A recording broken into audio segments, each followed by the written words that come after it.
hindi itong party list representative na Zaldico. Unang paratang po sa atin, Ginoong Pangulo. May kaso daw po tayo sa ombudsman. True or false? Ang sagot, false. Ang pinag-usapan ng gawa-gawang reklamo noon, isang sulat po na mula sa ating opisina. Ito pong gawa-gawang reklamo noon ay katawa-tawa sapagkat ang ginamit po, kung po pwede po nating ipakita, na font ay Comic Sans.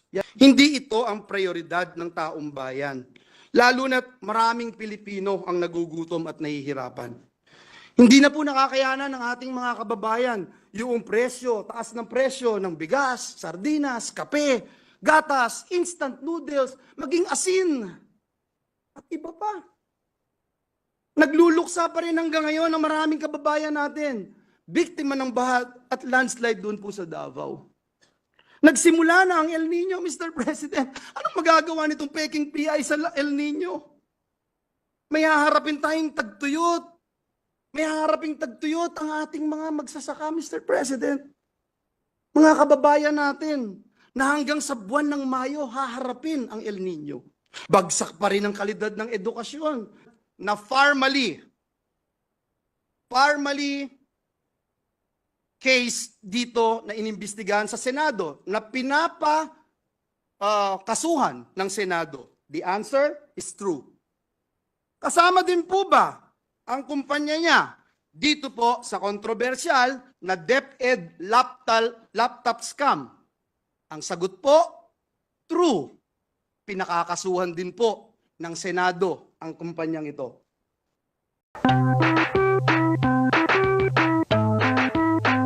Mr. President, in Ecclesiastes chapter 3, verse 1 and 7, verse 8, it says, "There is time for everything, and a season for every activity under the heavens, a time to tear and a time to mend, a time to be silent and a time to speak, a time to love and a time to hate, a time for war and a time for peace."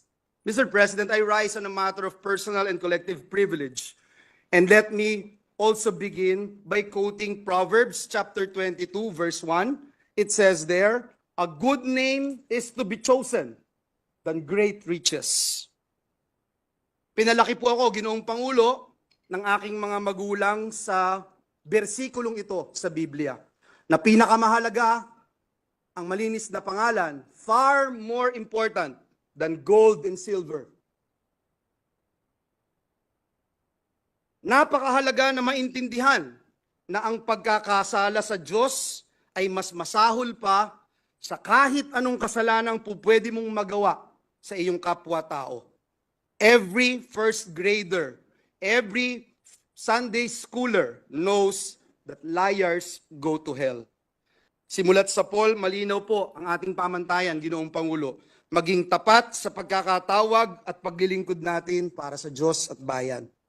Kaya ngayong araw pong ito, kasama po natin sa bulwagang ito, ang aking mga kaibigan, itinuturing ko pong pamilya, mga ate, kuya, nakasama po natin, at sila po, Ginoong Pangulo, ang mga buhay na patotoo, buhay na saksi kung paano natin isinabuhay ang pamantayang ito. Ito rin po ang dahilan kung bakit tayo tumatayo ngayon, sapagkat hindi lang po dinudungisan at niyuyurakan ang ating pangalan at pagkatao, kung hindi higit po sa lahat, ang institusyon na minamahal nating lahat, ang institusyon ng Senado ng Republika ng Pilipinas. Ginoong Pangulo, mayroon pong naninira, pilit na ibinabagsak, iniinsulto, at inaalipusta ang mga miyembro ng Senado, maging ang ating pinakamamahal na institusyon. Let me set the record straight, Mr. President. At para po mas madali, true or false na lang po tayo sa mga paratang ng pinuno ng pinakamakapangyarihang komite sa Kamara de Representantes, ang may hawak ng budget, ang House Committee on Appropriations, na walang iba kung hindi itong party list representative na Zaldico. Unang paratang po sa atin, Ginoong Pangulo, may kaso daw po tayo sa ombudsman. True or false? Ang sagot, false. Ang pinag-usapan ng gawa-gawang reklamo noon, isang sulat po na mula sa ating opisina. Ito pong gawa-gawang reklamo noon ay katawa-tawa sapagkat ang ginamit po, kung po pwede po nating ipakita, na font ay Comic Sans. Yan po ang ginamit na font, pang-comedy po. Ang letterhead po na ginamit ay Buhay Party List. Mr. President, the last time I checked, ang tatay ko po, hindi po si Brother Mike Velarde. Ngunit mahal ko po siya.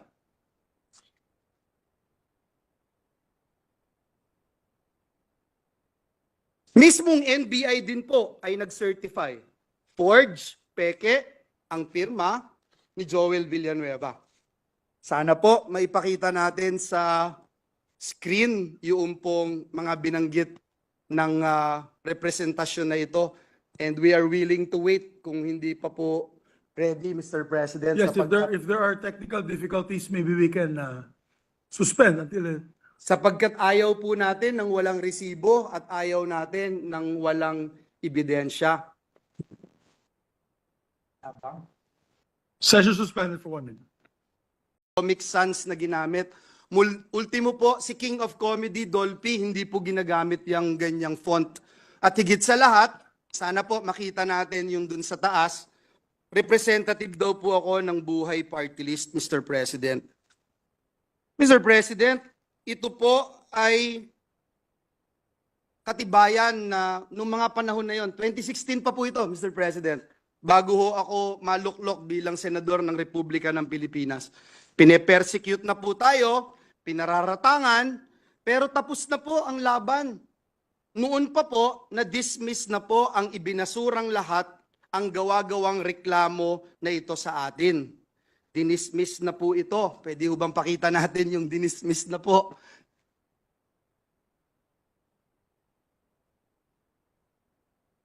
Mr. President, 2019 pa po, dinismiss na po ang kasong ito na ipinaparatang sa atin. Noong 2016 po, Ginoong Pangulo, ayan po yung pag-dismiss, Mr. President, ng reklamo. Hindi nga po nakarating sa korte, Ginoong Pangulo, na-dismiss na po sa probable cause pa lamang. Mr. President, noong 2016, ginamit po ito, ngunit hindi nagtagumpay. Nakakuha po tayo ng 18,459,222 votes. Noong pong 2022 elections, 18 million na naman ang nakuha po natin at talagang hindi rin po pinaniwalaan ng taong bayan. Ang mga paratang na ito na ngayon po ay inuulit ng makapangyarihang chairperson ng Committee on Appropriations. Mr. President, is the Pope Catholic? Nag-research po ba at nag-aral ang nag-aakusang ito sa atin? Ngayon po, kakalkalin ngayon ang kanyang mga kaso. Nakakalungkot po dahil kaibigan naman po natin siya. Pero dahil po pumasok siya sa away na hindi niya away, kailangan niyang magbabanggit ng mga personal attacks, kakalkalin po itong mga atraso niya sa bayan. Ito pong kumpanya niyang SunWest Corporation. True or false? Ito po ba ang isa sa pinakamalaking government contractor sa bansa? Sagot, true. True or false?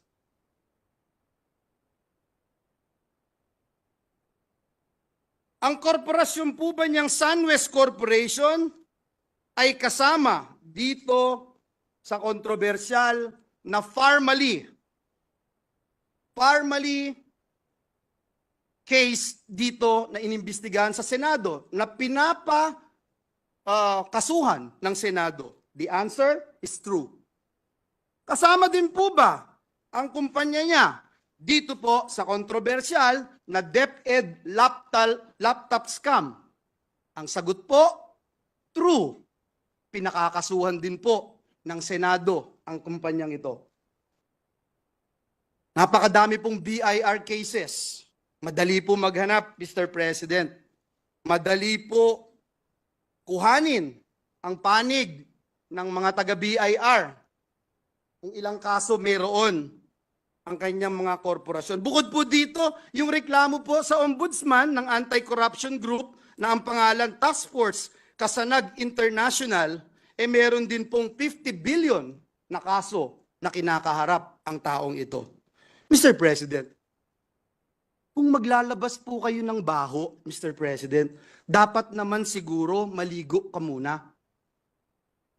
Ang masaklap po, Ginoong Pangulo, sa kabila po ng track record na ito ni Mr. Zaldico, ang masaklap po, inappoint po siya ng Kamara de Representantes bilang tagapagbantay ng kaban ng bayan. Si Dracula, inappoint mo bilang tagapagbantay ng blood bank ng bayan. Wow, Mr. President. Kailan sa kasaysayan ng bayan natin nangyari ang ganitong pagkakataon na isang big-time contractor ang hahawak sa kaban ng bayan? Only in the Philippines, Mr. President. Mr. President, marami po akong pupwedeng sabihin, isa-isahin, pero hindi ko ho ngayon gustong pag-usapan ang napakarami yung kasong ito. Hindi ko po iisa-isahin. Hindi ko po pe-personalin. Marami pong panahon para sagutin itong mga ito. Pangalawang paratang sa atin, Mr. President. Minamaliit ko daw po, Mr. President. Minamaliit ni Joel Villanueva ang boto ng mga kongresista at party list. Sagot, true or false? False. Mr. President, utang ng buhay kong ito ang pagiging miyembro ng Kamara de Representantes. Paulit-ulit ko pong sinabi sa bulwagang ito, hindi ko mararating ang anumang tagumpay na narating ko sa buhay ko kung hindi po ako naging miyembro ng Kamara de Representantes. Marami po akong namimiss, Mr. President, na miyembro ng Kamara. Mahal na mahal natin. Si Representative Diggs Dilangalen, si Representative Raul Delmar, si Representative Roy Logoles, Tito Kaloy Padilla. Ang sarap pakinggan, Mr. President. Sa mga party list representative, sila ka Eta Rosales, sila ka Saturo Campo, sila ka Crispin Beltran. Mr. President, naging bahagi sila ng aking buhay. Mamaliitin ko ba ang 3,872 votes na maging kongresista ng Batanes? Bakit ko po mamaliitin? Lagi ko nga pong sinasabi, dapat pakinggan ang bawat representative ng Pilipinas. Doon po sa interpellation namin, nandito po si Senator Bato, madali po niya ikukumpirma. Ano ba yung pinag-uusapan namin about votes? Ang topic po namin ay disenfranchisement. Ang binanggit po namin ay kung tayo po ay iluluklok ng taong bayan bilang senador, tayo po ay iluluklok ng taong bayan bilang party list representative o bilang district representative, may different roles po tayo. Ang disenfranchisement mangyayari kung bubuwagin ng Senado, kakapunin ng Senado, tinatanggalan natin ang karapatan yung mga nagluklok sa bawat miyembro ng Senado na naririto po ngayon. Mr. President, kailanman hindi natin kayang maliitin ang bawat miyembro ng Kamara de Representantes. Higit sa lahat, Mr. President, miyembro po ng Kamara at party list ang tatay ko na mas mahal ko pa kaysa sa buhay ko, Mr. President. And let the records bear that statement of this representation. Paano ko po mamaliitin ang Kamara? Ang tunay na issue, Mr. President, ay ito pong Peking People's Initiative. Dito po tayo mag-focus. Madali ho maghalit para sa akin. Madali po para magsisigaw ho dito dahil kakampi ko maraming senador. Madali po yun, Mr. President. Napakadali. Banggitin isa-isa itong kaso na ito. Ilang bilyong dito, ilang bilyon doon. Madali po sabihin, pero hindi po yun ang focus. Ang focus po natin, Mr. President, at hindi tayo dapat maging personal, ay banggitin natin itong bigger issue This issue which is bigger than myself, which is bigger than you and me, which is bigger than this institution, Mr. President, and this is the soul of our nation, our Constitution, Mr. President. Imagine, Mr. President, true or false, Mr. President? Gusto ba ng taong bayan itong mabahong PI o peking People's Initiative, Politicians Initiative na ito? Yung OCTA po, sabi 1% lang ang naniniwala na may halaga itong tsa-tsa. Noong January 31, ang CBCP nagbigay po ng pahayag na sabi po nila, hindi tayo basta lalagda o papayag sa kahit anong petisyon sa COMELEC. Ayan po ang sinabi ng CBCP. Can we show the CBCP resolution, Your Honors? Ayan po. Noong pong isang linggo, February 11, ang Philippines for Jesus Movement ay naglabas po ng isang manifesto laban sa Peking People's Initiative. Mr. President, maliwanag pa po sa sikat ng araw. Hindi ito ang prioridad ng taong bayan. Lalo na't maraming Pilipino ang nagugutom at nahihirapan. Hindi na po nakakayanan ng ating mga kababayan yung presyo, taas ng presyo ng bigas, sardinas, kape, gatas, instant noodles, maging asin, at iba pa. Nagluluksa pa rin hanggang ngayon ang maraming kababayan natin. Biktima ng baha at landslide doon po sa Davao. Nagsimula na ang El Nino, Mr. President. Anong magagawa nitong Peking PI sa El Nino? May haharapin tayong tagtuyot. May haharaping tagtuyot ang ating mga magsasaka, Mr. President. Mga kababayan natin, na hanggang sa buwan ng Mayo, haharapin ang El Nino. Bagsak pa rin ang kalidad ng edukasyon. Andyan po ang mga commissioners ng EDCOM sa pamumuno ni Senator Gatchalian. Kulelat pa rin ang mga estudyante natin sa PISA. Mga bagong graduates, below minimum wage. Below minimum wage ang tinatanggap. Mr. President, napakatindi ng traffic, tinitiis ng mga manggagawa natin ang araw-araw na kalbaryo. Mga OFWs natin na di-displace, Mr. President. Mga kababayan po natin na nagtatrabaho katulad ng nangyari sa New Zealand, doon po sa Saudi Arabia. Mr. President, hirap na yung taong bayan. Pero, pabaho at peking PI pa rin ang gustong asikasuhin ng mga taong nagtutulak nito. At nung mahuli, mayabang lang kayo. Senado, papogi lang kayo. Senado, gawin nyo to, gawin nyo yan. Mr. President, ano ba talagang layunin ng mga taong nagsusulong ng Peking PI? Tanggalin ang Senado sa napakahalaga at napakasagradong proseso ng pag-amyenda o pagrebisa ng ating Constitution. Is this true or false? True, Mr. President, ang sagot. Iyan po ang nakalagay sa pinapipirmahan nila. Mr. President, may nanununog ng bahay natin, nahuli natin, may dalang sulo, sinusunog ang ating mga poste ng bahay natin, at nung mahuli natin sila, sa halip na magpakumbaba, sa halip na aminin na sila'y nagkamali, sila pa po ang galit, Mr. President. Sila pa po yung nambubuli. Nung mahuli po natin, ayaw pa rin pong umamin sa kanilang kasalanan. Sa halip po, minumura tayo, tinitira tayo ng below the belt, kesyo pangit tayo, mayabang tayo, etc. Sila pa ang galit at sabi pa sa atin, hoy, pagluto mo pa ako. Hoy, next week, ipasa mo to. Mr. President, hindi ho punching bag ang Senado. Naniniwala akong hindi tayo papayag maging punching bag, Mr. President. Sa mga kababayan po nating nanonood ngayon,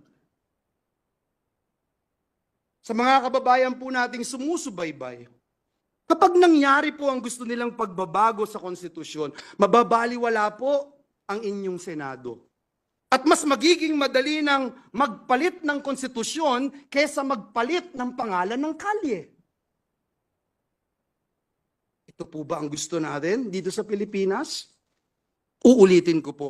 Gusto nilang buwagin at tanggalin ang boses ng Senado samantalang hindi mabilang ng mga landmark legislations na tinrabaho ng mga miyembro ng Senado. Uunahin ko na po kayo, Senate President, yung Bangsamoro Organic Law. Kung wala po kayo, hindi ko kayo nagsulong nito. Hindi ko magiging batas ito. Si Senator Loren Legarda, kung hindi pinangunahan itong Clean Air Act, Clean Water Act, Ecological Solid Waste Act, may mangyayari po kaya? Si Senator JB, kung wala, may Universal Healthcare Act kaya? Si Senator Risa, kung wala, may Expanded Maternity Leave Law kaya? Mr. President, si Senator Angara, meron kayang Tatak Pinoy, may Regional Specialty Centers. Si Senator Binay, meron kayang Expanded NIPAS Act, Anti-Child Sexual Abuse or Exploitation Materials Act. Si Senator Alan Cayetano, meron kayang Good Manners and the Values Education Act. Meron kayang Bayanihan to Heal as One Act. Meron kayang Bayanihan to Recover as One Act na isinulong ni Senator Alan Cayetano. Si Senator Pia Cayetano, meron kayang Reproductive Health Act, may Cheaper Medicines Act, meron kayang Sin Tax Reform Law, etc. Si Senator Bato, meron kayang BFP Modernization Act. At just recently, itong PNP Reorganization Act. Si Senator Jinggoy, kung wala, meron ho kaya itong Strengthening Professionalism and Promoting the Continuity of Policies and Modernization Initiatives in the AFP. At higit sa lahat, mamaya itatakel na natin yung pagtaas ng sweldo ng mga manggagawa. Kung wala si Senator Win, meron kayang Excellence in Teacher Education Act. Kung wala si Senator Bongo, meron kayang mga malasakit center sa Pilipinas. Kung wala si Senator Grace po, meron kayang amendments to the Public Services Act. Kung wala po si Senator Bong Revilla, meron kayang Teaching Supplies Allowance Act. Wala si Senator Tolentino, meron kayang resetting itong mga nangyaring kailangang eleksyon at itong mga paglilitis at pag-iimbestiga ng Senado sa mga anomalya na nangyayari sa ating bayan. Kung wala si Senator Amy Marcos, anong kayang amendments to the Foreign Investments Act? Mr. President, I can go on and on and on, Mr. President. Kung gaano karami ang tinrabaho ng inyong Senado, hindi para sa personal na interes, hindi para lumawig ang aming mga termino, hindi para lumaki ang pondo na aming kailangang hawakan. Mr. President, Ginoong Pangulo, patuloy po akong nagdadasal. Patuloy kong ipinagdadasal ang ating mga kasamahan sa Kamara de Representantes.